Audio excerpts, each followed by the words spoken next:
Hello, hello, hello, my urbanites. Oh my goodness, it's 10 p.m. Eastern Standard Time here. Oh, y'all have to pray for me because 10 o'clock is way beyond my bedtime. But I am so glad to be here today because we have so much to discuss tonight. But before I begin, I just want to say thank you for showing up. Thank you for your questions throughout the week. So, right now, what we're going to do, we're going to get into, well, before we get into the nitty gritty of things, I need you to like, share, and subscribe to this page. I am Dr. Lisa LaCON, and you are now in the Urban Suite.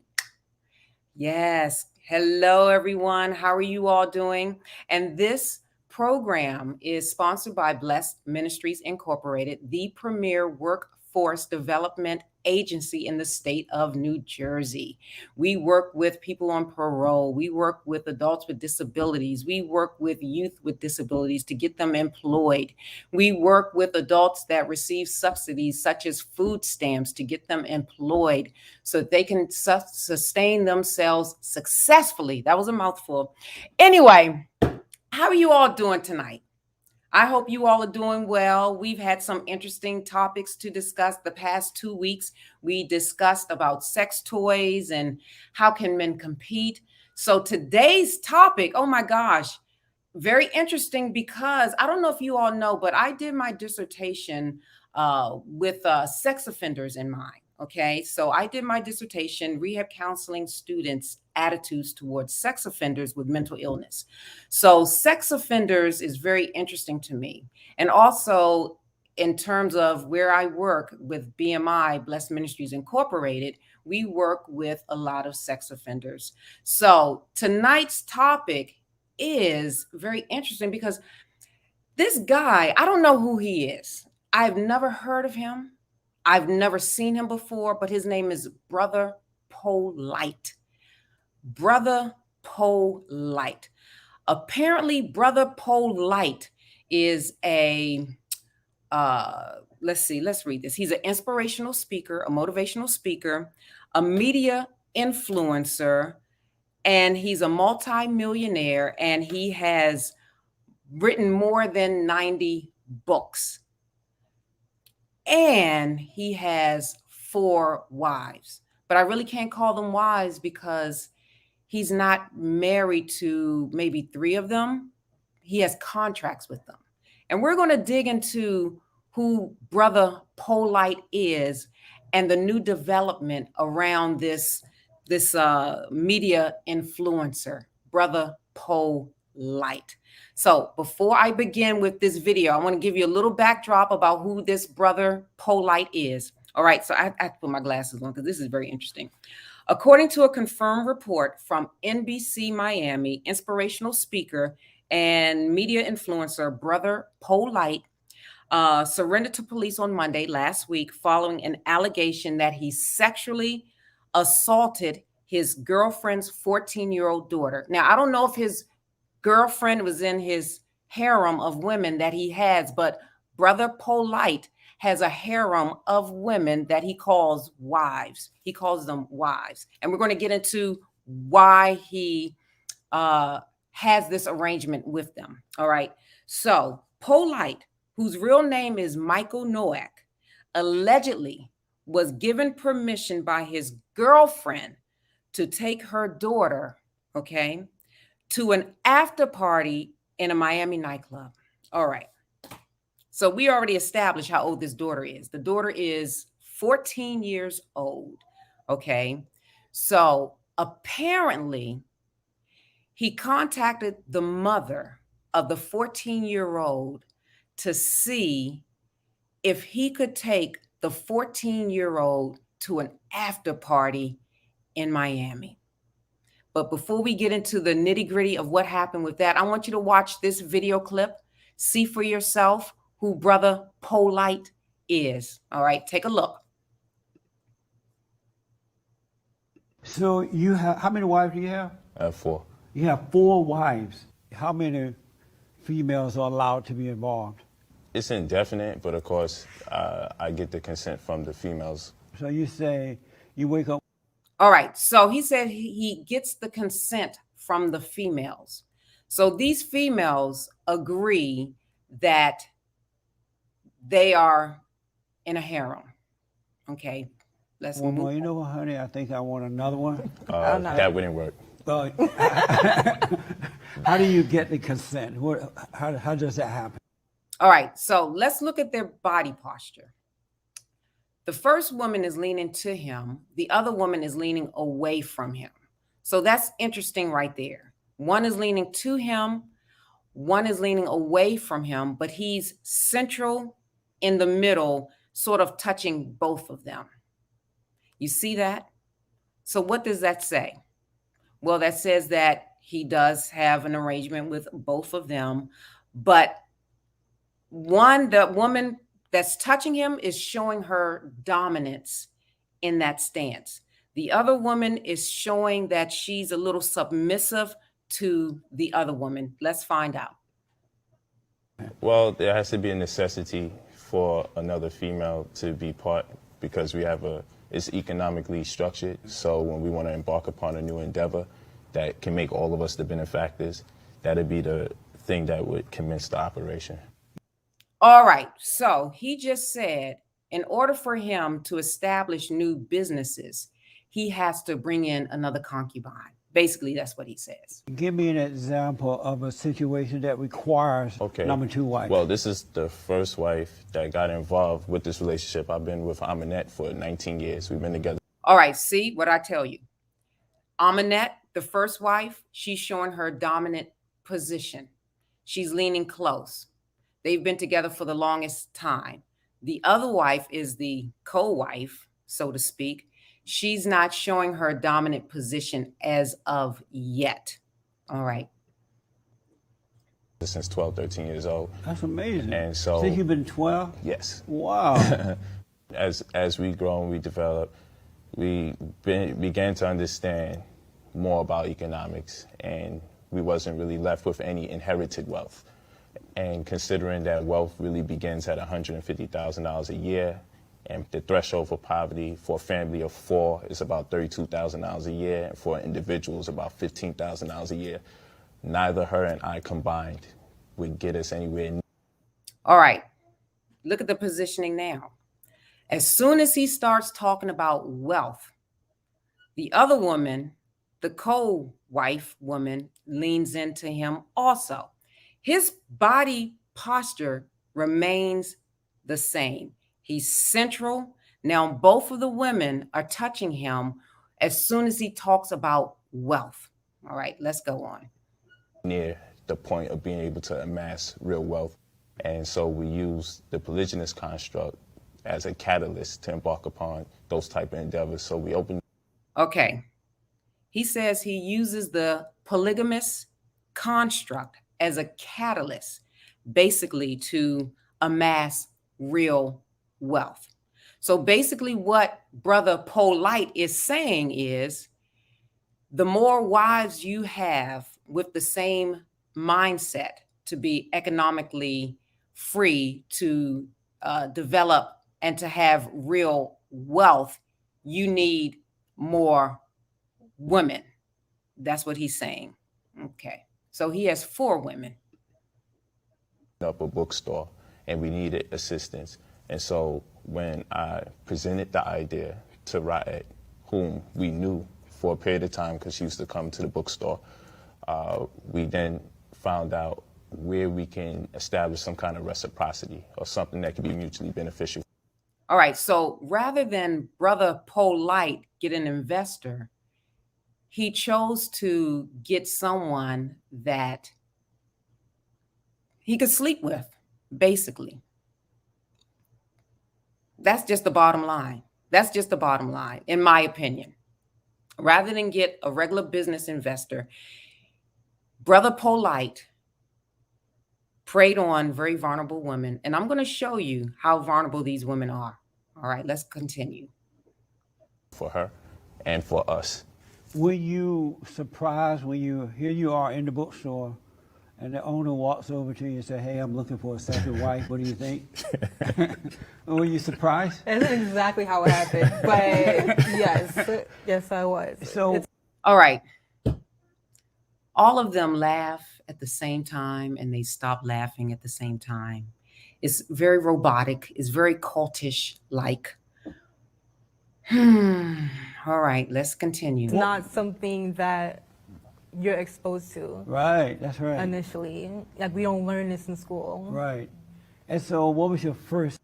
No, you don't learn polygamy in school. No, they don't teach that yet, but they soon will be, I'm sure, in my opinion, because, hey, this is where we're heading.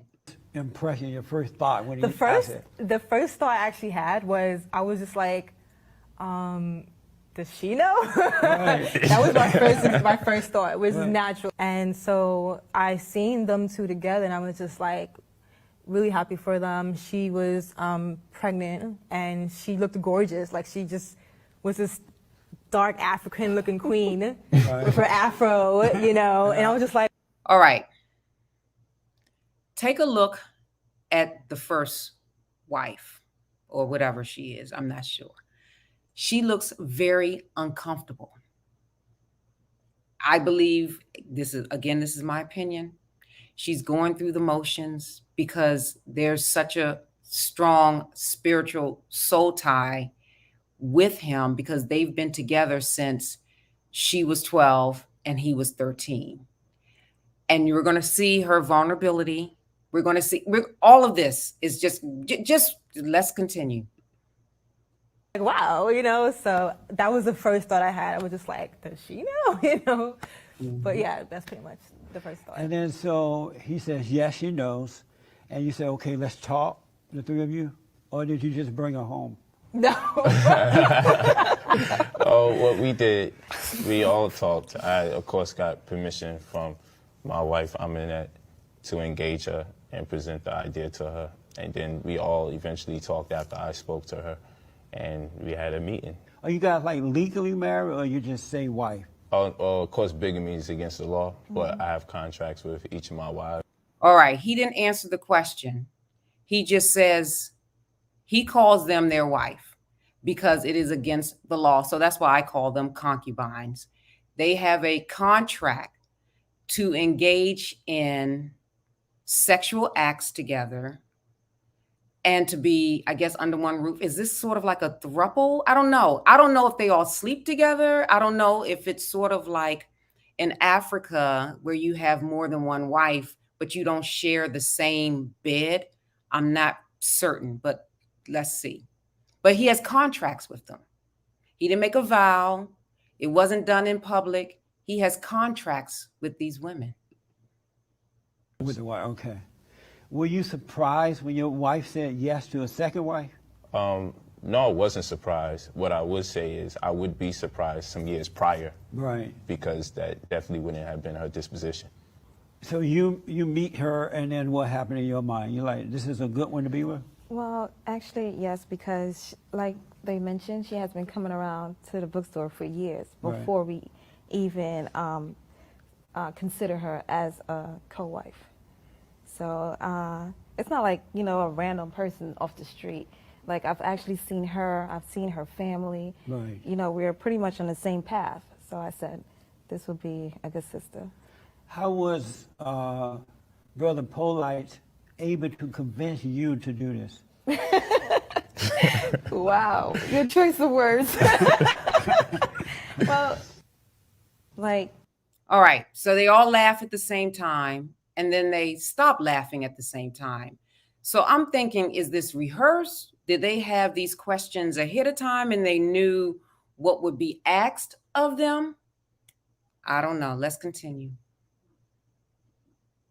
For me, I thought more of the future. And as they mentioned, I was conceiving at the time. So I know I didn't have both parents. There are things. Okay. Key. She said something very key. She did not have both parents.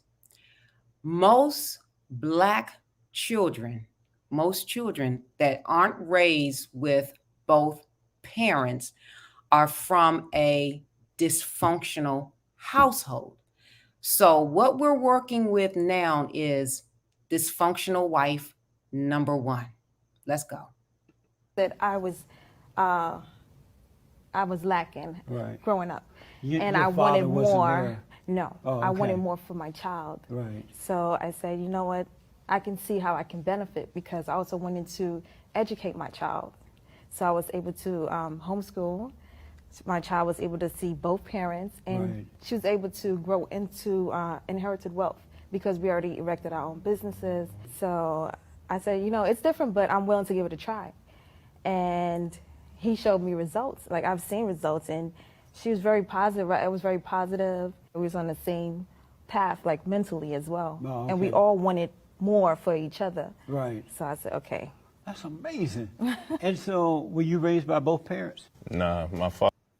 All right. That's dysfunctional parenting number 2. So your wife grew up in a dysfunctional household. You grew up in a dysfunctional household. My father walked out at age 8, and I met my mother when I turned 17. She died the week I met her Wow. I'm sorry to from hear cancer that. and That's diabetes. wrong. All right. So he has a dysfunctional childhood as well. So there's 2 people. He attract someone just like him. And I guarantee you, the other woman on the sofa has a dysfunctional upbringing as well. Let's see. How about you? Were you raised by both parents? No. No. No, another one. Let me tell you about dysfunction.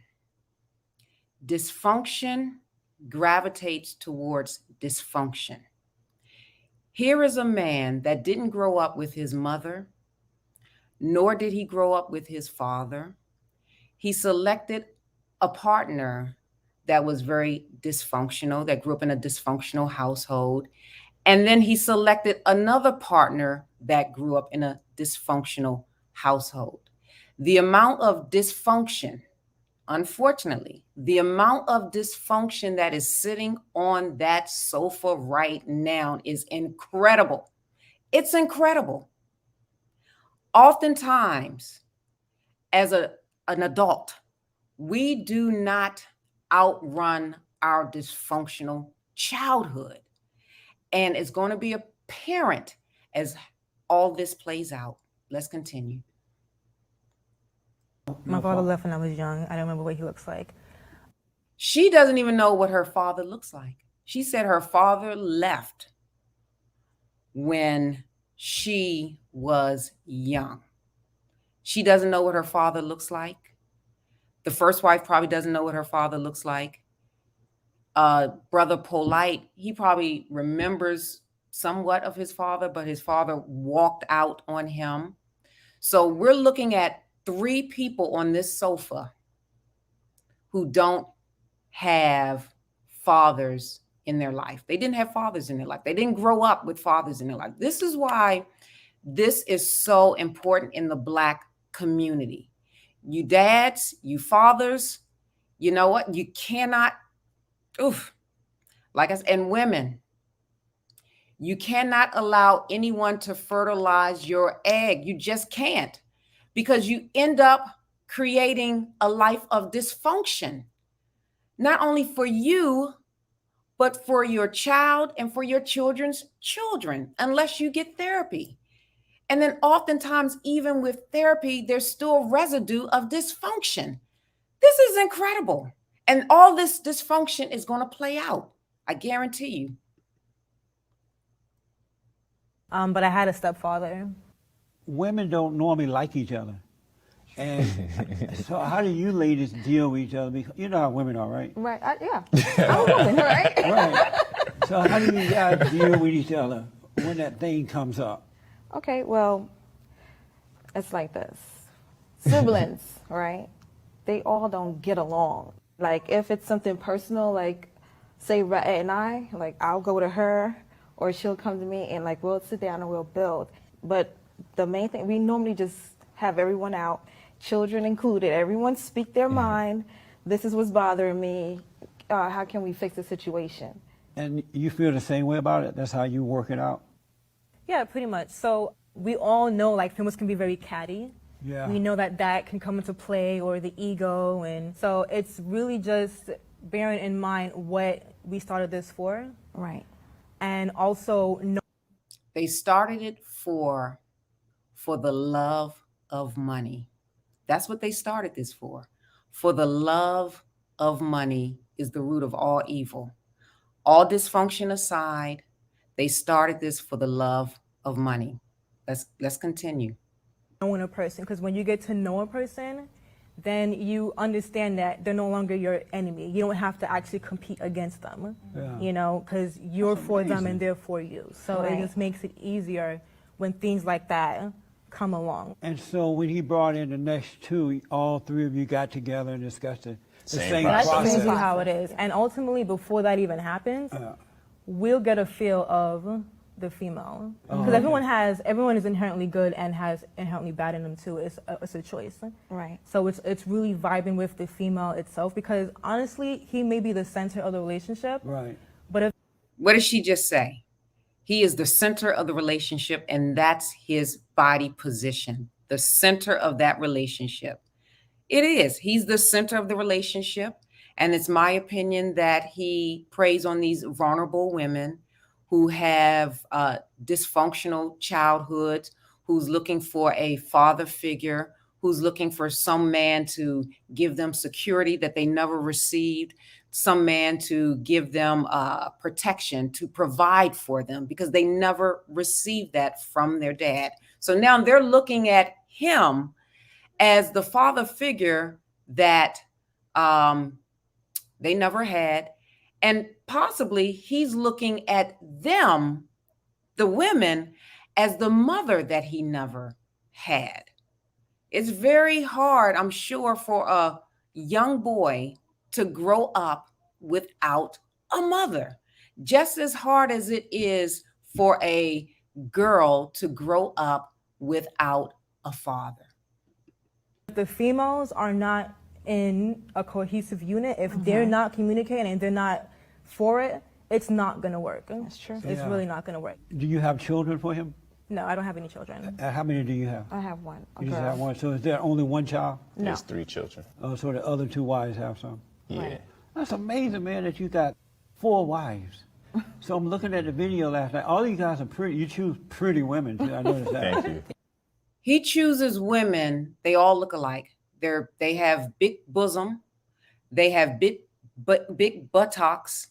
They are attractive, I guess. I don't know, without the makeup and things of that nature. But he also chooses women that are very dysfunctional. Yeah. So I was thinking, I was watching the video, Yes. you know, so I can get some idea of what's going on. How do you have sex with all of them? And how do you, I knew that was going to come. Everyone asks. and how do you He had to feel warm it up, you know, loosen it up. Because I'm thinking, this is a lot of work, and sex wears you down after a while, This right? is true. And so how do you have sex with 4 women? Do you make dates, or how do you do it? We're not too mechanical about it. And that's the end of that. I have so much to dissect with that video alone, and then coming up with the allegation.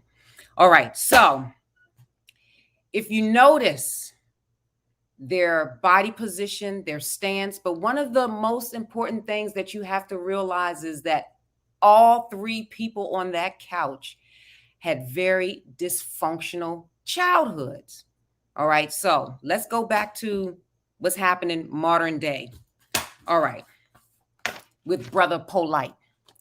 Brother Plight, whose real name is Michael Nowak, allegedly was given permission by his girlfriend to take her daughter to an after party in a Miami nightclub. All right, that's dysfunctional right there. Who would give their 14-year-old child permission to go to an after party in a Miami nightclub? Show of hands, please. A show of hands. Would you allow someone to even ask you to take your 14-year-old daughter to an after party in Miami? Listen, I don't know if you all been to after parties, I've been to several after parties, and let me tell you about after parties. The one thing that happens in after parties, primarily two things: sex and drugs in an after party. They're called after parties because after parties are generally not for the general population. After parties, you have to be typically invited. After parties are somewhat exclusive. And after parties are people who know how to keep secrets. But I tell you, after parties are not for the general population. After party is not for people who have loose lips. After parties are that place where you do after the party. So if the party ends at 1 o'clock, 2 o'clock in the morning, and you're going to an after party, why, as a parent, would you give permission for your 14-year-old daughter to go to an after party? Better yet, why would you date someone that would even consider asking you for your 14-year-old daughter to go to this after party? So let's see what happens next. All right. But when they realized the nightclub at the after party was closed, Nowak reportedly took the teenage girl to his hotel. All right. So I'm sure there are plenty of cameras around, and that can be proven. It's not against the law for him to take his, or whatever it is, a 14-year-old girl to a hotel. It's not against the law. However, it's something that the Bible says, do not have the appearance of evil. Okay. This 14-year-old girl is not related to you. She's not your daughter. She's not your niece. She's not your cousin. She's not related to you.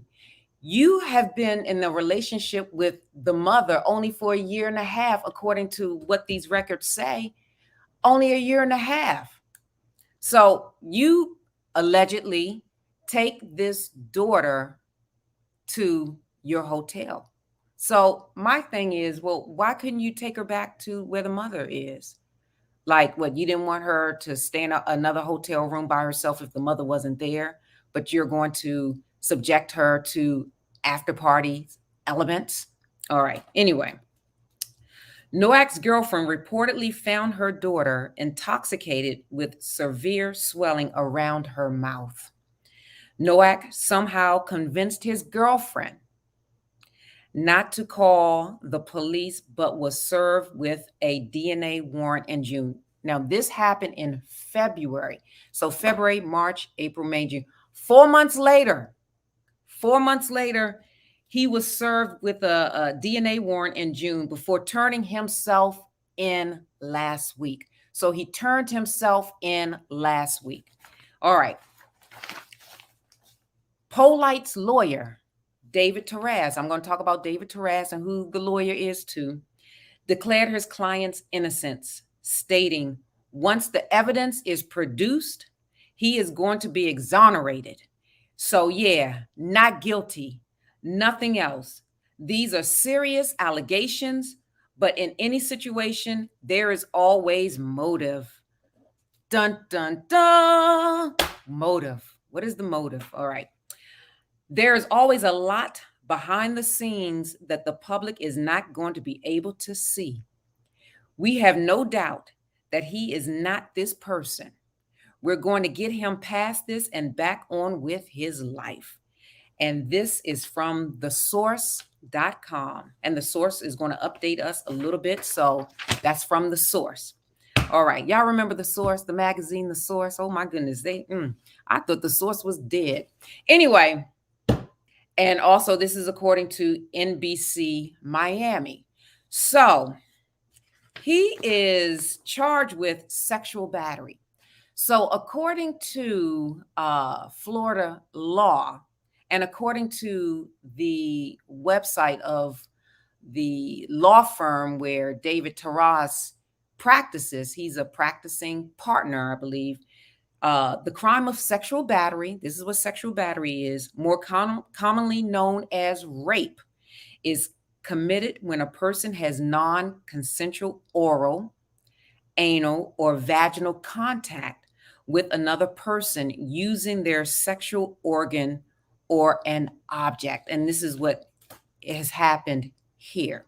Now, apparently, the girl told her mother that Brother Polite wasn't so polite to her. Seriously. And I'm not making light of this. I'm not making light of this, that he groped her, touching her body parts, that, her breasts, things of that nature, made her drink alcohol. When the mother found her, allegedly, she was intoxicated. So I'm sure they did a toxicology report, test, something they did. I'm almost certain.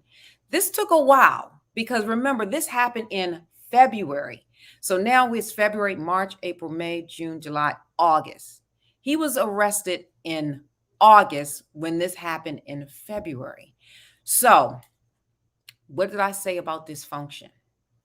He has the tendency to prey on these vulnerable, dysfunctional women, because you have to be dysfunctional in your mind to allegedly allow your 14-year-old to go to an after party, especially in Miami. I mean, come on.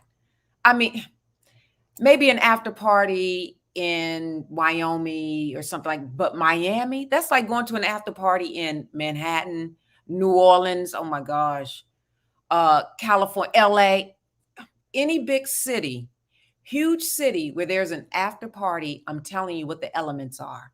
The elements are sex. You're going to be exposed to sex. You're going to be exposed to drugs. Now, you may not engage in either one, but you're going to see it. You're going to see people hugging up on each other. You're going to see people loving up on each other. You're going to see people snorting. You're going to see people smoking. Come on. What 14-year-old? So now this 14-year-old is scarred, probably for the rest of her life because of this situation. Now, let's look at the girlfriend. I don't know much about this girlfriend, but if she's an opportunist because she's with Brother Polite, she may see this as a great time to set him up. And I wouldn't be surprised if the attorney is going to go with this angle. I don't know. But let me tell you about the attorney. This is David Taras. He's a partner at the Rosen Law Firm. He's tried over 40 jury trials and successfully defended more than 1,000 clients, earning him a recognition by the National Trial Lawyers as one of the top 40 criminal defense attorneys under the age of 40 in Florida. He's very ambitious. I'm sure he studied. I'm sure he had investigators. I'm sure he took this case on if he believes he can win. I don't know. Fort Lauderdale Illustrated also named him top lawyer list for 2021. He has zealously represented clients facing all manners of federal, criminal accusations, and complex white-collar litigation, including wire fraud, money laundering, Social Security fraud, healthcare fraud, anti-kickback statute, prescription fraud, Medicaid fraud, Forex and commodities trading, Ponzi schemes. Woo! So, I don't think that he just willy-nilly took this case if he thought he could lose, right? So it says, with a long-time passion for competition, this is what he's saying, with a long-time passion for competition, creative conflict resolution, and the art of persuasion, I knew I could best fulfill my dream in the arena of criminal justice, protecting the lives and freedoms of South Floridians. Listen, this lawyer, very young, he's hungry, he's aggressive. He saw the opportunity to make a name for himself and to make a name for this law firm. There are about 5 lawyers at this law firm. The law firm is called Rossen Law Firm, Rossen Law Firm in Florida. Attorney David Taras. His father is a neurologist. His mother is a pediatric oncologist. So he's, he's not dumb. He went to Fordham Law School here in New York. The brother seems very sharp. So Brother POLIGHT got a good one. I think he got a good one. And then also he used to be an ADA. So he knows both sides of the table. So this is going to be interesting to play out. But the thing is, you guys, especially for women, if you find that you have experienced some type of void in your life because you were raised in a dysfunctional household, oftentimes you may not have the means to seek therapy. If you do, it's best that you do, definitely. With Brother POLIGHT, he needs to seek therapists as well as an exorcist, because he looks like he has a lot of demons.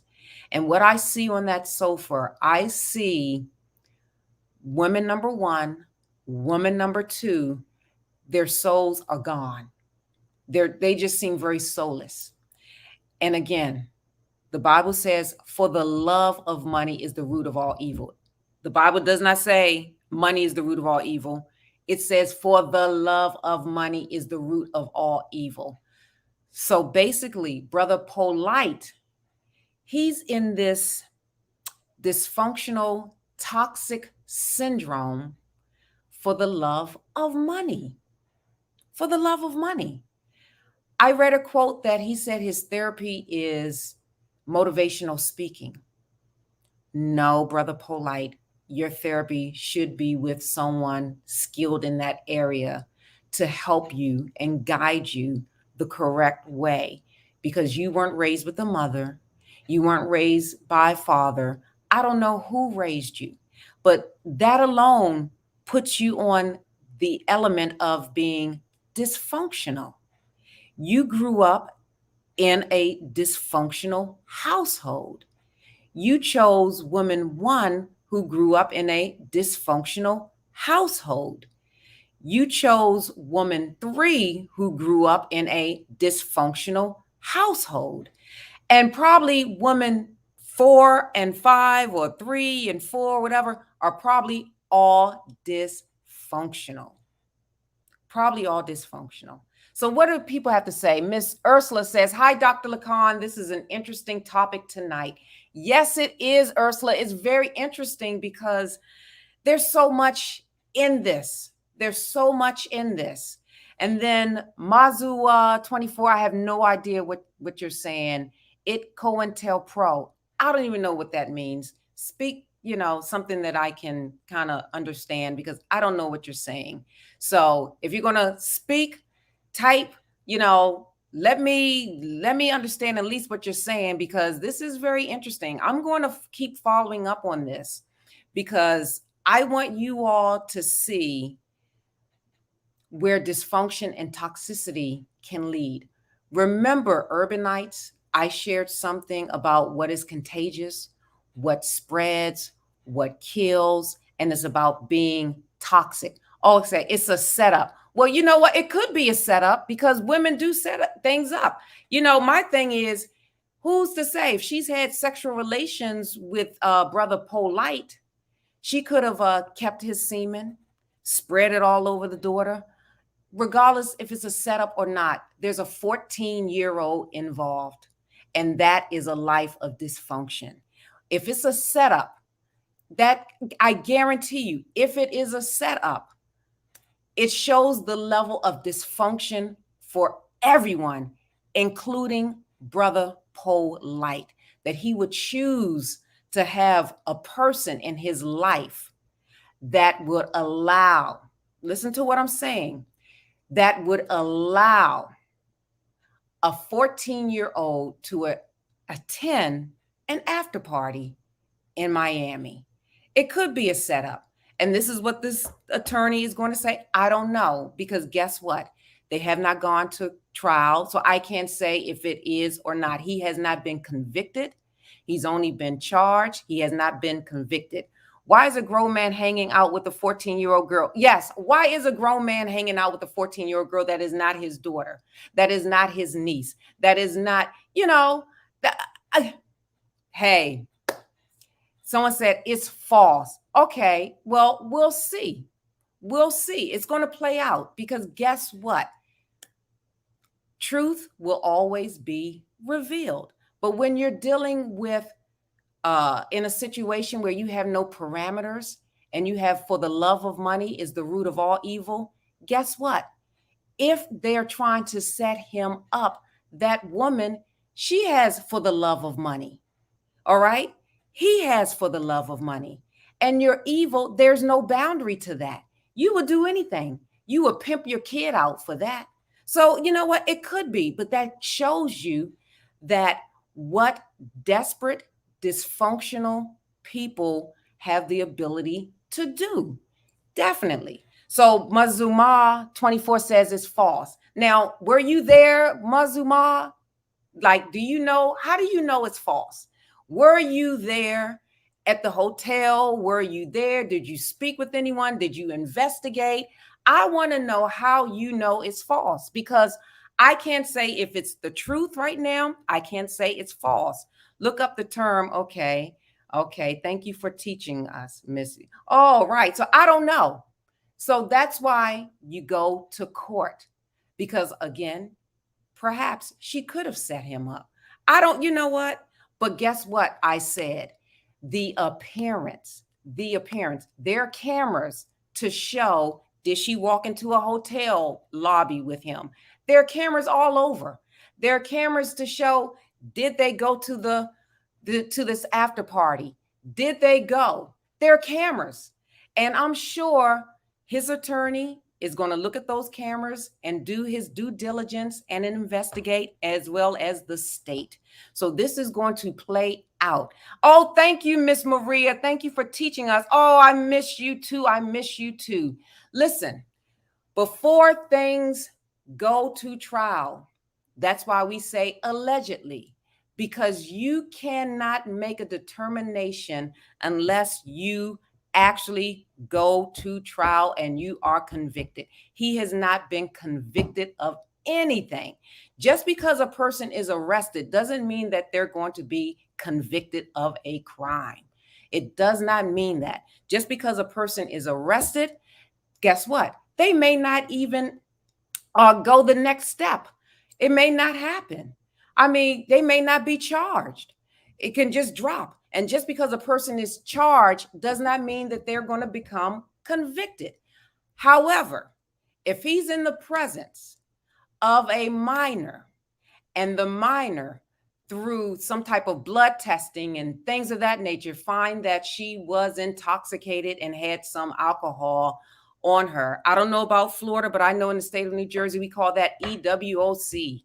And that is endangering the welfare of a child, EWOC, because oftentimes, if the mother gave him permission, it's at that point that he acts as if a guardian over that minor. And if it was found and determined that alcohol was in her system, maybe, I don't know. Now, the question that I do have is, did the mother go to the hotel and then take her daughter back to her hotel, and she could have loaded her up with liquor? Hey, listen, people do crazy things. People do crazy things. So I can't say, if he's guilty or not. Hopefully he will have his day in court. But one of the things that we have to think about is a 14-year-old girl is involved. A 14-year-old child is involved and mixed up in all of this. Whether it comes out that this is false, whether it comes out that this is, I don't know. I don't know how this is going to play out. I'm not an attorney. I only deal with people and, with mental health issues. And it looks like all of them have mental health issues to me. And to be perfectly honest, it looks like, to me, based on how I see him, it looks like he's a vegan, and it looks like he engages in substances such as cocaine. I don't look, and I call them Vogue. Those are the Vogue people. the vegan and the cocaine users. He looks voke to me, not woke, but voke, because I don't know. Listen. Anyway, you know what? You all have any more questions about this? Because this is very interesting. I don't know when they're going to go to trial. I don't know. You know, it took them from February to August to make an arrest. So apparently within that time frame, they did a lot of digging. They did a lot of investigations. And remember, this attorney, he looks at a lot of fraudulent stuff that's been happening. And he's been very successful. So Brother Plight, he picked the right one. So we're going to see. But again, this 14-year-old child is, this is terrible. This is terrible. But also, I want you all to remember who you sleep with, who you engage with, who you are entangled with. That's the luggage and the baggage that you're going to bring into your life. It is not worth it. It's not worth all the money. I think he's worth like $10 to $12 million, for what I read. I don't know. He could be, he could not be. Maybe. So you have a lot of opportunists. You have a lot of vulnerable women that look at the money to say, okay, I'm going to see if I can have a child by him. Now, I'm surprised this wife, number 2, doesn't have a child by him, because usually most women, they try to secure the deal by having a child. So that's interesting right there. So, you know, that's my question, Ursula. Why is a grown man hanging out with a 14-year-old girl? I don't know. Cameras will prove that. But people are shady. People are shady. The mother, she could have, you know, saved his semen. Listen, and put it all over her clothes, because the report said that semen was found on the girl's clothing. So it's a mess. But that's what dysfunction is. Dysfunction is a mess. And when you live a prideful life, pride always comes before the what? Pride always comes before the what? I want somebody to say, pride always comes before the fall. No way, you hating. I'm not hating. I'm just stating the facts of what the police reports has said. Mazuma 24. I'm just reading what's out there. That's all I'm doing. I'm not hating. I said I'm going both ways. I said he could be innocent. He could be guilty. It's not my judgment. It's not your judgment. It's when he goes to trial, you know, he'll have a jury and a judge and an attorney. And that's why we have this wonderful, wonderful legal system, because guess what? You can't get emotional about this. You can't be like, well, I love Brother Plight, and I don't think he would do that. Well, do you know Brother Plight? Have you spent time with Brother Plight 6 months straight? Have you been to his house? Have you been, you know, hanging out with them? Have you gone to the movies with Brother Plight? Have you had deep conversations with Brother Plight? Or are you just one that has been sitting in the audience doing his motivational speaking tours, and, you know, he sucked you in? I don't know. Maybe you are. Maybe you are, you know, been to his house. Maybe you've all have chit-chatted on the phone. I don't know. I know I never knew the brother. So I'm not saying one way or the other. I'm not hating on him. I don't know him to hate him. I'm just telling you, I'm just stating what's out here, the facts from the police report, which is, you know, an allegation as well. So this will play itself out. That's right, Ursula. Pride comes before the fall. Now, I've seen Brother Plight just recently, and Brother Plight is always decked out. Brother Plight, he has his Louboutins on. He has his Gucci. He has his Versace. He has this. But Brother Plight is fighting a lot of demons. And if you really had a heart for Brother Plight, you should pray for him, seriously. He is a man that's fighting a lot of demons. When you are a child and you don't grow up with your mother, if you are a child and you don't grow up with your father and you do not have a strong spiritual connection to the Lord, you're going to deal with a lot of demons in your life. And you're going to deal with the residue of that. You really are. And he's setting himself up because now he's in circles with more demons. Do you really think Brother Polite is going to an after party dealing with people that are nobodies? No, he's going to after parties with A-listers. Okay? That's who is in those after parties on Brother Polite's level. And you know what comes with that. You definitely know what comes with that. So anyway, you know what? Whoo, Brother Polite, you know, I'm going to pray for Brother Polite. I'm going to pray for the wives or the concubines, not the wives, because he even said they're not married. They're his concubines. I'm going to pray for them too, because they look like they in a trance and they look like they zombies and yeah, hey, laughing at the same time, stop laughing at the same time. It looks kind of cultish to me. But guess what? He has a lot of money in the bank, but he has no soul. Is it worth it? Is it worth it? You can amass wealth without losing your soul. You know that, right? Okay. So anyway, this has been fun. Maybe I should do this at 10 o'clock more often. More people and checked in. What y'all doing up at 10 o'clock at night? Y'all getting ready to go to the after party? Woo! So this is Dr. Lisa LaCON. Hopefully you got something from this. I need you to like, share, and subscribe to this page because we have some other interesting topics to discuss. Remember, if you weren't here last week, we talked about sex toys, and then we talked about sex toys the week before that. So you know what? It's just very provocative urban issues because you're in the urban suite. And guess what? When you're in the urban suite, anything can be discussed. Oh, someone says it's 7:51 in Arizona. Hi, Black Cherubim. How are you, Black Cherubim?